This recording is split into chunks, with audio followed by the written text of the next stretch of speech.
बेला की शादी होने वाली थी, पर वो इस शादी को लेकर खुश नहीं थी, क्योंकि बेला दिखने में बदसूरत थी। उसके चेहरे पर कुछ निशान थे जो उसे बदसूरत बनाते थे। शादी के समय में मेकअप से बेला ने उन निशानों को ढक तो दिया, पर शादी के बाद किसी के सामने ये सच्चाई ना आ जाए कि बेला सुंदर नहीं है, इसके लिए बेला बहुत चिंता में थी। एक दिन बेला बाजार से कुछ सामान लेकर आ रही थी, तभी उसे सड़क पर एक बूढ़ी औरत बेहोशी की हालत में मिली। बेला के पास पीने का पानी था। उसने पानी के कुछ छींटे उस बूढ़ी औरत के मुंह पर छिड़के, जिससे बूढ़ी औरत होश में आ गई। बेला ने बूढ़ी औरत को थोड़ा पानी पिलाया। ये लो दादी माँ, थोड़ा पानी पी लो। शुक्रिया बेटी। दादी माँ, आपका घर कहाँ है? चलो मैं आपको आपके घर तक छोड़ देती हूँ। बेला बूढ़ी औरत को उसके घर तक छोड़ देती है। बस वही सामने ही मेरा घर है। वैसे तुम्हारा नाम बहुत सुंदर है बेला। दादी माँ, बस नाम ही तो सुंदर है, मैं तो सुंदर नहीं हूँ। अरे तुम निराश क्यों हो गई? तुम्हारा मन इतना सुंदर है, और जिसका मन सुंदर होता है वह तो सबसे सुंदर होता है। पर दादी माँ, आजकल मन की सुंदरता कोई नहीं देखता, सब बाहरी सुंदरता देखते हैं। कुछ दिनों बाद मेरी शादी होने वाली है, पर मैं बहुत बदसूरत हूँ। मुझे तो डर है कहीं मेरी शादी न टूट जाए।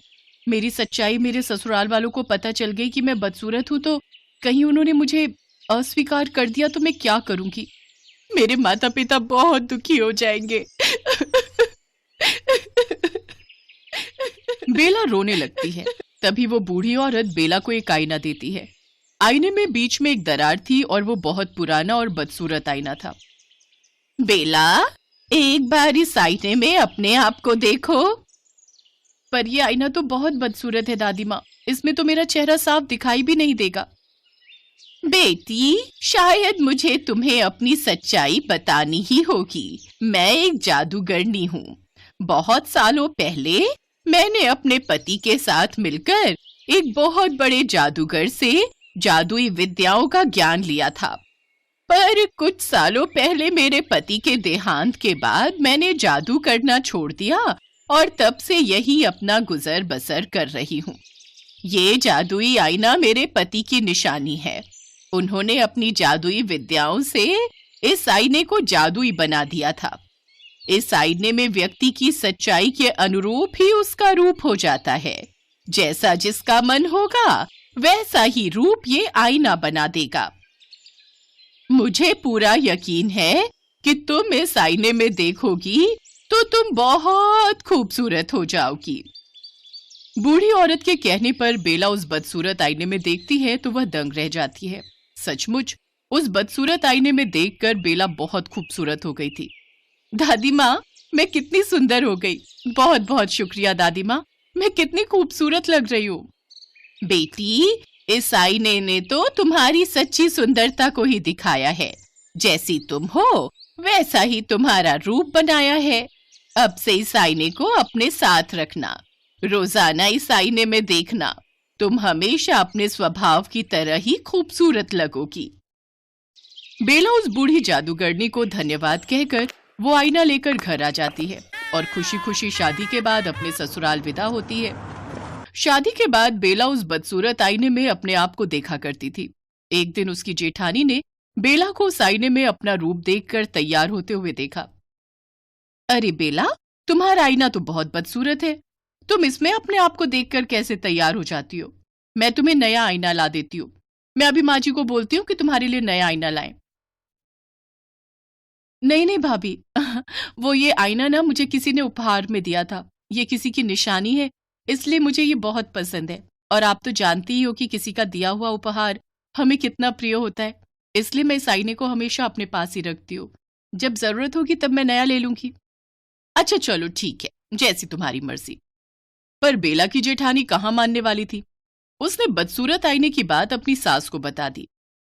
नहीं नहीं, ऐसे थोड़ी होता है।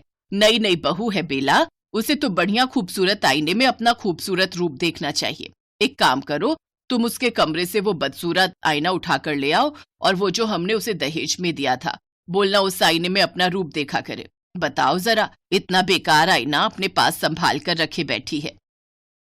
बेला नहाने गई हुई थी। पीछे से उसकी जेठानी वो आईना उठा लाई और तभी उसने उस आईने में जैसे ही देखा वो एकदम से बदसूरत हो गई। ये देखो माँ जी, ये है वो बदसूरत आईना। अरे तेरे चेहरे को क्या हुआ? तू इतनी बदसूरत कैसे हो गई बहू? माँ जी, मैं और बदसूरत? जरा देखूं तो। ये क्या हो गया? मेरे रंग रूप को ये क्या हो गया? मैं इतनी बदसूरत कैसे हो गई माँ जी? जरूर इस आईने में देखकर ही मैं बदसूरत हुई हूँ। कहीं ये जादुई तंत्र मंत्र वाला आईना तो नहीं? तभी बेला के जेठ और पति कमरे में आ जाते हैं। सुषमा, ये तुम्हें क्या हो गया? तुम इतनी बदसूरत कैसे हो गई? ये सब देवर जी की पत्नी के कारण हुआ है, उसी बेला के कारण। ये देखो, उसका ये बदसूरत आईना देखकर ही मैं बदसूरत हुई हूँ। भाभी, ये कैसी बातें कर रही हो? दिखाओ जरा, मैं इस आईने में देखता हूं। ये देखो, मुझे तो कुछ नहीं हुआ। भैया आप देखो। हाँ सुषमा, हमें तो कुछ नहीं हुआ। तभी बेला आ जाती है। बेला नहाकर आती है तो उस आईने में देखती थी, पर आज उसने आईने में नहीं देखा और वो फिर से अपने बदसूरत रूप में ही थी। माँ जी, सच एक ना एक दिन सामने जरूर आ ही जाता है। ये बात मैं भूल गई थी। गलती मेरी ही है। मैं अपनी बदसूरती को छुपाने के लिए साइने की सहायता ले रही थी। ये सब मेरे कारण हुआ है। भाभी मुझे माफ कर दो, मैं आपको सब सच बताती हूँ। बेला सबको सच बताती है। बहू, इसमें तुम्हारी कोई गलती नहीं है। देखा जाए तो ये आईना हमें संदेश